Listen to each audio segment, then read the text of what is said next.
Good morning, Ram Ram सभी भाई बहनों को। आप सभी कैसे हैं? आई होप सभी बहुत अच्छे होंगे और हम भी बहुत अच्छे हैं।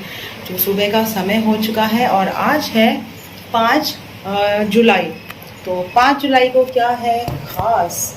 तो आज है अमावस्या का दिन।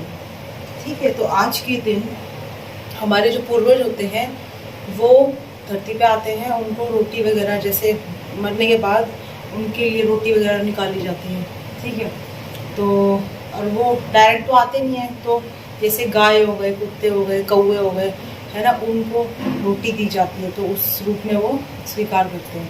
तो सुबह का समय था, जल्दी से 5 बजे उठ के नहा धो के गौ की 2 रोटी बना के सासू माँ दे आई थी। ठीक है, तो बहुत सारी चीज़ें होती है, सबके घर में अलग अलग तरीके से अमावस को किया जाता है। तो हमने तो बहुत ही साधारण तरीके से किया था। और अब मैं वो रोटी बनाने के बाद, उसके बाद जोत लगाई जाती है ना। अमावस में मतलब वैसे तो सबसे पहले भगवान जी की जोत लगती है, लेकिन अमावस वाले दिन पहले रोटी काटी जाती है, उसके बाद भगवान जी की जोत लगाई जाती है। तो मैं करा देती हूँ आपको भगवान जी के दर्शन। ये देखिए, तो भगवान जी के नाम की जोत जल रही है और मैं आ चुकी हूँ फिर से किचन के अंदर। ठीक है, बहुत तेज की भूख लग रही थी मुझे, तो मैंने कहा पहले जल्दी से खाना बना लेती हूँ फिर देखेंगे। ठीक है, चाय की भूख लग रही थी, चाय, तो मैंने कहा अब क्या चाय बनाऊँ। मैंने कहा पहले दूध उबाल लेती हूँ फिर सब्जी बना लेती हूँ। तो आज मैं बनाने वाली हूँ तोरई की सब्जी, जिसे रिच गॉड कहते हैं ना। तो तोरई की सब्जी बना रही हूँ और कुकर में बना रही हूँ ताकि जल्दी बन जाए। वैसे मैं कढ़ाई में बनाती हूँ, है ना, तो कढ़ाई में अच्छी बनती है, कुकर में भी सिर्फ 1 सीटी आने से पहले बंद कर दूँगी। तो सुबह का समय हो चुका है और चिंटू गए हैं नीचे अपनी दादी के पास उठते ही, और मम्मी जी बुला रही है, तो मैं अभी आती हूँ। हाँ हाँ, बोल रहे हैं ना। तो मैं इस ब्लॉग को यहीं एंड करती हूँ क्योंकि चिंटू आ चुका है, मुझे चिंटू को देखना होगा। ठीक है, मिलेंगे नेक्स्ट ब्लॉग में। तो हम आ चुके हैं ब्लॉग के अंदर फिर से। चिंटू आ गया था काम लेकर के। आपको पता ही है बच्चों का क्या होता है, सुबह सुबह सूसू पोटी, है ना। तो उसको मैं क्लीन करके नहा धुला के चिंटू को फिर नीचे छोड़ के आई। ठीक है, अब मैं बना रही हूँ सब्जी, तोरी की सब्जी बना रही हूँ। जल्दी से मसाला तैयार कर लिया है, मैं डाल देती हूँ तोरी। ठीक है, जल्दबाजी में 2 तोरी साबुत चली गई थी, क्या ही बताऊँ मैं आपको, है ना। तो बच्चे के साथ तो ऐसे ही छोटे मोटे काम लगे रहते हैं। एक तो बताता भी नहीं है, पता है, चिंटू काम बना देता है बच्चे से।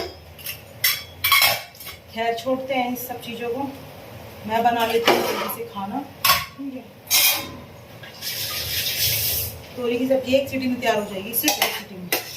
और फिर आटा मैंने गूंद लिया, मैं जल्दी से बनाऊंगी गरम गरम चपाती। हाँ ठीक है, थोड़ा सा पानी ऐड कर देते हैं ताकि तरी वाली सब्जी बने, थोड़ा ज़्यादा नहीं। ठीक है, ये हो चुका है, मसाला तैयार, और 1 सीटी में बन जाएगी हमारी सब्जी। आज तो ना थोड़ा लेट भी हो गया, पता है, हो ही जाता है ना जब छोटा मोटा काम एक्स्ट्रा होता है। गरम पतीला उठा दिया बिना किसी कपड़े में। सुबह का टाइम बहुत हैक्टिक हो जाता है, आपको पता ही होगा। सच में सुबह सुबह इतने काम हो जाते हैं। मंदिर वाला रूम साफ करना होता है, ठीक है, किचन क्लीन करना होता है, चिंटू के पापा की प्रेस करनी होती है, चिंटू को देखना होती है, इतने काम हो जाते हैं सुबह सुबह। और ऊपर से फिर सब्जी जो बननी होती है वो कटोनी होती है, काम बहुत सारे हो जाते हैं। तो इसीलिए ना मॉर्निंग में ब्लॉग लेकर के आना बहुत मुश्किल हो जाता है। तो क्या कर सकते हैं, एक हाउस वाइफ जो होती है सब कुछ मैनेज करके चलती है, आपको पता ही होगा। आप ये समझ लीजिए पूजा का भी टाइम नहीं मिलता है। ठीक है, तो चिंटू के पापा जोत वगैरह लगा देते हैं और मैं अपना मन ही मन में भगवान का नाम लेती रहती हूँ। ठीक है, कि अगर मैं बैठ के अच्छे से आराम से पूजा करूँगी तो फिर खाना वगैरह लेट हो जाएगा, इसीलिए। कितनी सारी चीज़ें होती है ना, कितनी सारी चीज़ें देखनी पड़ती हैं।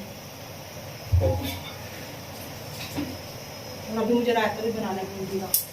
याद है मैंने परसों वो बनाई थी, बूंदी बनाई थी हैंडमेड, है ना, खुद से बनाई थी। तो उस बूंदी को यूज़ करूँगी मैं, बहुत ज़्यादा दिन तक तो नहीं, आज यूज़ करूँगी। 2 दिन मतलब कल और आज बस 2 दिन मैं फिर बना लूँगी, फ्रेश ही तो बनानी है, ठीक है।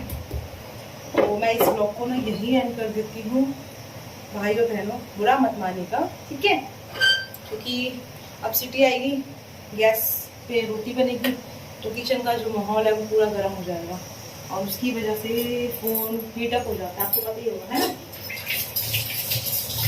तो इसीलिए मैं यही कहूँगी आपसे कि बड़ों का आदर कीजिए, छोटों का याद कीजिए और सभी अपने भगवान की पूजा करिए, ठीक है।